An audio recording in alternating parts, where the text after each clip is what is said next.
আমরা thumbnail make করি এবং বিভিন্ন লেখালেখি করি বা বিভিন্ন ধরনের পোস্টার বা বিভিন্ন ধরনের ব্যানার বানানোর চিন্তা ভাবনা করি, তারা অবশ্যই আমরা পিক্সেলল্যাব নামে যে অ্যাপসটা আছে সেটা আমরা ব্যবহার করি। তো এখানে হয় কি, পিক্সেলল্যাবের যে অপশন, যেটা একটা মূল যে প্রবলেম সেটা হচ্ছে এই পিক্সেলল্যাবে আমাদের বাংলা কোনো ফন্ট দেওয়া থাকে না, ইংলিশে অ্যাভেলেবেল ফন্ট দেওয়া থাকে। তো যেমন ধরেন আমি এখানে একটা বাংলা টাইপ করছি, জাস্ট এই ডিজাইন এটাই আছে, এখানে আর কোনো ডিজাইন নাই।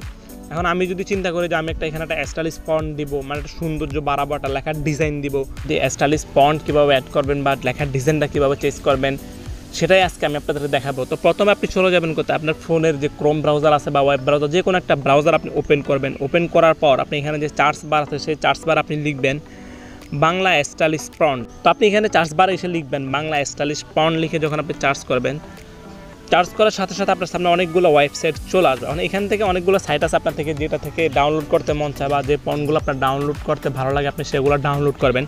তো এখানে আমার কাছে সবচেয়ে ভালো লাগে, প্রথমে উপরে একটা ওয়েবসাইট দেখবেন bengalifont.com। জাস্ট আপনি এখানে বাংলা স্টাইলিশ ফন্ট যেটা আছে এখানে আপনি ক্লিক করবেন, সামনে হুবহু ইন্টারফেসটা চলে আসবে। তো এখানে আপনি পাবেন প্রত্যেকটা ফন্টের আলাদা আলাদা নাম এবং প্রত্যেকটা ফন্টের আলাদা আলাদা ডিজাইন এবং আলাদা আলাদা কালার। কোন ফন্টটা কীরকম ডিজাইন দিবে, কীরকম কালার দিবে, কীভাবে করলে সুন্দর হবে সেটা আপনাকে এখানে দেখাবে। তো এখান থেকে আপনার যেটা ভালো লাগে আপনি সেটা সিলেক্ট করে নিতে পারেন। তো যেমন ধরেন আমার এখানে যে আমি যে বাংলা টাইপিংটা করছি জাস্ট এইটাই আছে, এটা দিয়ে এটা ছাড়া আর কোনো এখানে ফন্ট নাই। তো এটা একটা সুন্দর লাগতেছে না, ডিজাইন আমার ভালো লাগতেছে না, একেবারে সাদা সিধা কীরকম জানি লাগতেছে, ভালো লাগতেছে না। তো আমি চাচ্ছি একটু আলাদা একটু ডিজাইন দিব, সেজন্য আমি যখন এখান থেকে আমার একটা ফন্ট আমার থেকে সিলেক্ট করতে হবে যে আমি কোন ফন্টটা নিব। তো এখানে বাংলা ফন্ট একটা আছে, আমার সোনার বাংলা, জাস্ট এই ডিজাইনটা আসবে বাংলা ফন্ট আমার সোনার বাংলা। তো আমি এই ফন্টটা আমি ডাউনলোড করবো, জাস্ট আমি এটাতে ক্লিক করব। এটাতে ক্লিক করার পর আপনি সোজা নিচে চলে আসবেন, আসার পর এখানে আপনি একটা ডাউনলোডের একটা অপশন পাবেন, এই যে ডাউনলোড, জাস্ট আপনি ডাউনলোডে ক্লিক করবেন। ডাউনলোডে ক্লিক করার পর ডাউনলোড এগোনে ক্লিক করে দিবেন, এটা ডাউনলোড হয়ে যাবে। ডাউনলোড হয়ে যাওয়ার পর এখানে আপনার একটা কাজ বাকি আছে, যেমন ধরো আমি এই ফন্টটা ডাউনলোড করছি, এই ফন্টটা সম্পূর্ণ একটা জিপ ফাইলে ডাউনলোড হবে। আমার থেকে প্রথমে কী করতে হবে, এটাকে আনজিপ করতে হবে।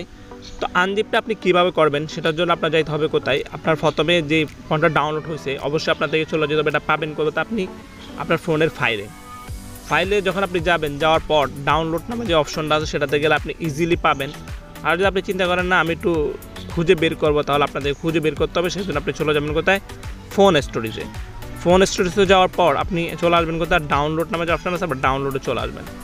আসার পর আমরা যে ফন্টটা ডাউনলোড করছি সেটার নাম ছিল বকুল নামে যে হোল্ডারটা আছে, জাস্ট আমরা হোল্ডারতে ক্লিক করব। ক্লিক করার পর আমরা এখানে দেখতেছি বকুল.ttf, তার মানে আমার এই ফন্ট যেটা আমি ডাউনলোড করছি সেটা জিপ করা নাই। এখন যখন জিপ করা নাই তখন কথা বাড়ানোর দরকার নাই, ফন্ট কীভাবে আনজিপ করতে হয় সেটা আমি লাস্টের দিক দিয়ে আপনাদেরকে দেখাবো। এখন যখন জিপ করা নাই তখন আমরা চলে যাবো আমাদের মূল কাজে, জাস্ট অতটুকুই। এখন এই ফন্টটা আমি ডাউনলোড করছি, ডাউনলোড করার পর আপনি কী করবেন, চলে যাবেন কোথায়, পিক্সেলল্যাব যে সফটওয়্যারটা আছে আপনি সেই সফটওয়্যারটাতে চলে যাবেন। যাওয়ার পর এখানে দেখেন আমরা যখন এই লেখাটা লেখা আছে তখন আমরা কী করবো, জাস্ট আমরা একটা ডিজাইন দিব। তো ডিজাইন দেওয়ার দর আমরা কী করবো, এই লেখাটাতে ক্লিক করব। ক্লিক করার পর আমরা কী করব, চলে যাবো এখানে ফন্ট নামে একটা অপশন আছে, আমরা ফন্টে চলে যাব। ফন্টে গেলাম, যাওয়ার পর এখানে দেখেন অনেকগুলো ইংলিশ ফন্ট দেওয়া আছে, এখানে রিসেন্ট ফন্ট দেওয়া আছে, অনেক কিছু দেওয়া আছে। জাস্ট আমরা মাই ফন্ট নামে একটা অপশন আছে মাঝখানে, আমরা এটা ক্লিক করব। এটাতে ক্লিক করার পর আমরা এই যে এখানে সামনে একটা প্লাস চিহ্ন দেখতেছেন, দুইটা প্লাস চিহ্ন আছে, একটা হাতের একেবারে ডান পাশে আর একটা এটার সামনে, এইটি দেওয়া এই প্লাস চিহ্নটাতে আমরা ক্লিক করব। ক্লিক করার পর আমাদের ফন্টটা যে হোল্ডারে আছে বা যে হোল্ডারে আপনি রাখবেন বা যেখানে আছে সেটা তো অবশ্যই আপনি জানবেন। তো আমরা ডাউনলোড যখন করছি ডাউনলোড হোল্ডারে আছে, আমরা চলে যাবো ডাউনলোডে যাওয়ার পর বকুল নামে যে হোল্ডারটা আছে আমরা চলে যাবো সেই হোল্ডারটাতে, এই হচ্ছে বকুল। যাওয়ার পর এখানে দুইটা ফন্ট আছে, একটা ইউনিকোড, একটা হচ্ছে ANNSL। এটা আসলে এগুলা এই বিষয়ে দুই ধরনের কেন ইউনিকোড কেন এটা আসলে আপনাদেরকে বলতে গেলে অনেক লং সময় লাগবে এগুলো কম্পিউটারের জন্য। যাই হোক আপনি দোনোটাতে সিলেক্ট করে দেবেন, দুইটা আলাদা আলাদা ডিজাইন পাবেন, তারপর আপনি অ্যাড সিলেক্টে ক্লিক করে দেবেন। অ্যাড সিলেক্টে ক্লিক করে দেওয়ার পর এখন এখানে দেখেন আমাদের ফন্টটা চলে আসছে। এখন যদি আমি চাই যে এটা ফন্ট আমি সিলেক্ট করবো, তো আমি মাই ফন্টে ক্লিক করব। ক্লিক করার পর আমি এই প্রথম যে ফন্টটা আছে এটাতে ক্লিক করে দেবো। এটাতে ক্লিক করার পর দেখতেছি এখানে কোনো ডিজাইন চেঞ্জ হচ্ছে না, তার মানে আমাদের নিতে হবে বকুল ইউনিকোড, যেটা এটাতে সিলেক্ট করবো।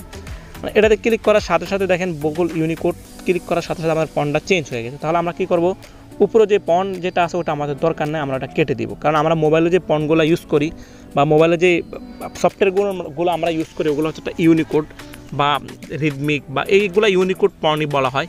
তো আপনি কী করবেন, যেমন এই ফন্টটা আমার হয়ে গেছে, মানে আলাদা একটা ডিজাইন চলে আসছে। আগের ডিজাইনটা ছিল কীরকম সেটা হয়তো আপনারা দেখছেন, আর যদি না দেখে থাকেন আমি জাস্ট আবার একটু আপনাদেরকে দেখাই দিই আগের ডিজাইনটা আমাদের কিনছিল। আমরা চলে যাবো কোথায়, ফন্টে যাওয়ার পর আমরা কি করব, এখান থেকে বাংলা ফন্ট কোনটা আছে জাস্ট এটা সিলেক্ট করব। এখন আছে এই ডিজাইন, আমরা চলে যাবো মাই ফন্টে, এটাতে সিলেক্ট করে দেবো, জাস্ট এইভাবে আসবে। তো এইভাবে যদি আপনি চান আপনি হাজারোটা ফন্ট আসবেন, হাজারোটা ফন্ট আপনি ডাউনলোড করবেন, তাহলে সবগুলো কিন্তু এখানে চলে আসবে। তো এই ফন্টগুলো যদি আপনি চান যে আবার কোনোটা আপনি ডিলিট করে দেবেন, জাস্ট ডিলিট বাক্সে ক্লিক করলে ডিলিট হয়ে যাবে। এখন জাস্ট অতটুকুই, এখন এইটুকু করে আপনি ডিজাইনটা আপনি চাইলে ফন্টগুলোর ডিজাইন আলাদা আলাদা চেঞ্জ করে আপনি প্রত্যেকটা লেখার ডিজাইন চেঞ্জ করতে পারেন। এখন আরেকটা বিষয় যেটা হচ্ছে, আমি বলছি আপনাদেরকে জিপ ফন্ট থাকলে সেটা আপনি আনজিপ কীভাবে করবেন। যেমন ধরুন আমার ফোনে আরও অনেকগুলো ফন্ট আছে, অন্য ডিজাইনের সে আর একটা ফন্ট আমি আপনাদেরকে দেখাই। তো আমি চলে যাবো কোথায়, আমার ফোনের আমি ফাইলসে চলে যাব, ফাইলসে গিয়ে চলে আসলাম। আসার পর আমার এখানে কিছু ফন্ট ডাউনলোড করা আছে, সেগুলো আমি পাবো কোথায়, ডাউনলোডে চলে যাবো। যাওয়ার পর আমি চলে যাবো কোথায়, ব্লুটুথে আমার কিছু ফন্ট আছে, আমি ব্লুটুথে চলে আসলাম। অনেক খেলে যে ফন্টগুলো আছে এগুলো দেখেন প্রত্যেকটা ফন্ট জিপ করা। এখন আমি এটাকে আনজিপ করব, আনজিপ করে কীভাবে ব্যবহার করব সেটাই। তো আমি এখান থেকে যে কোনো একটা ফন্টকে আমি আনজিপ করব, তো সেটার জন্য আমার যে কোনো একটা ফন্ট আগে খুঁজে বের করতে হবে। এগুলো সবগুলোই ফন্ট। তো আমি FN শরীফ লালন জিপ নামে একটা ফন্ট আছে, এটাতে সিলেক্ট করব। সিলেক্ট করে দেওয়ার পর এখানে যখন টিক মার্ক করে যাবে, এখানে মুর নামে একটা অপশন আছে, মুরে ক্লিক করব। ক্লিক করার পর এক্সট্রাক্ট ফাইলস আছে, ফাইলসে আমি ক্লিক করব। ক্লিক করার পর এখানে দুইটা অপশন আছে, একটা হচ্ছে এক্সট্রাক্ট টু কারেন্ট হোল্ডার, মানে এই হোল্ডারকে আমি এক্সট্রাক্ট করবো কিনা বা আমি একটা হোল্ডার সিলেক্ট করে দেবো কিনা। তো আমি একটা সিলেক্ট হোল্ডার ক্লিক করবো যে আমি কোন হোল্ডারে দিব।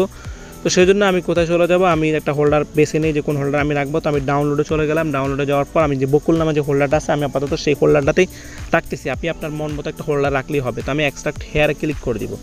তো আমার ফোনটা আনজিপ হয়ে গেছে। এখন আমি চলে যাব কোথায়, আবার আমার যে পিক্সেল ল্যাব আছে আমি সেই পিক্সেল ল্যাবে আমি চলে যাব। যাওয়ার পর এখান থেকে যে আমার ডিজাইন আছে ডিজাইনগুলো এইভাবে থাকবে। আমি আবার ফন্ট ক্লিক করব, ফন্টে ক্লিক করার পর মাই ফন্টে যাব। যাওয়ার পর আমি কি করব, এই প্লাস চিহ্নতে আমি ক্লিক করব। ক্লিক করার পর আমি ফন্ট রাখছি কোথায়, ডাউনলোডের পর এখানে হচ্ছে বকুল নামে হোল্ডার আছে, হোল্ডারে এখানে আছে FN শরীফ লালন নামে যে হোল্ডার আছে এটা। তারপর আরেকটা ক্লিক করব। ক্লিক করে দেওয়ার পর এখানে অনেকগুলো ফন্ট আছে, এটার ভিতরে আমি ইউনিকোডটা আমি সিলেক্ট করে নেব, ইউনিকোড। তো ইউনিকোড থেকে এখানে অনেকগুলো ফন্ট আছে, আমি দুইটাই সিলেক্ট করে দিলাম। দেওয়ার পর যেটা আমার কাজ আসে সেটা আমি রাখবো, যেটা কাজ আসে না সেটা আমি ফেলে দিব। কারণ এখানে কম্পিউটারের ফন্ট অ্যাড থাকে, শুধু মোবাইলের ফন্ট না, অনেকগুলো ফন্ট অ্যাড থাকে। আপনার যেটা এখানে সাপোর্ট করে সেটা রাখবেন, বাকিটা আপনি ফেলে দিবেন। তো আমি অ্যাড সিলেক্টে ক্লিক করলাম। অ্যাড সিলেক্টে ক্লিক করার পর দেখেন এখানে আমার দুইটা ফন্ট চলে আসছে। তো আমি নিচে যে ফন্টটা দিয়ে দেখি, এই ফন্টটা দেওয়ার সাথে সাথে দেখেন এইভাবে ডিজাইনটা চলে আসছে। আর যদি আমি নিচেরটা দিই তাহলে এটাও একটা ডিজাইন হইতেছে। এখানে দুইটা ফন্ট আছে, দুইটা আলাদা আলাদা, একটা হচ্ছে লালন ইটালিক আর একটা হচ্ছে এমনি নর্মাল একটা ফন্ট। দুই ধরনের দুইটা আলাদা আলাদা ডিজাইন। আপনি যখন দুইটা আলাদা আলাদাভাবে ইউজ করবেন বা একটা ফেলে দেবেন সেটা আপনার খুশি। তো এইভাবে চাইলে আপনি আপনার ফন্টগুলোর প্রত্যেকটা ফন্টের আলাদা আলাদা ডিজাইন নিয়ে আসতে পারেন, বা যতগুলো ফন্ট আপনার মন চায় আপনি ডাউনলোড করে নিতে পারেন। এভাবে আপনি আপনার পিক্সেল ল্যাবের প্রত্যেকটা ফন্ট আপনি চেঞ্জ করতে পারেন, ফন্টগুলো আপনি কাস্টম করতে পারেন। তো আমার এই ভিডিও যদি আপনাদের ভালো লেগে থাকে বা ভিডিও থেকে যদি আপনি কোনো কিছু শিখে থাকেন তাহলে আমার চ্যানেলটি সাবস্ক্রাইব করে দিবেন। সবাই ভালো থাকবেন, খোদা হাফেজ।